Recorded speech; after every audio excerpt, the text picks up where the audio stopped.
మేము ప్రతి 10-12 సంవత్సరాల నుంచి సీరియల్ కార్పొరేషన్ సపోర్ట్ ఉంది. కానీ మా కార్యక్రమాలు 24 years అండి.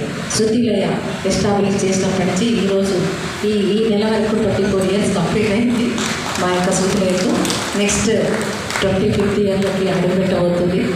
ఆ 25th సెలబ్రేషన్స్ కూడా మరి వీలైతే గానసభలోనే చేయాలని అనుకుంటున్నాను.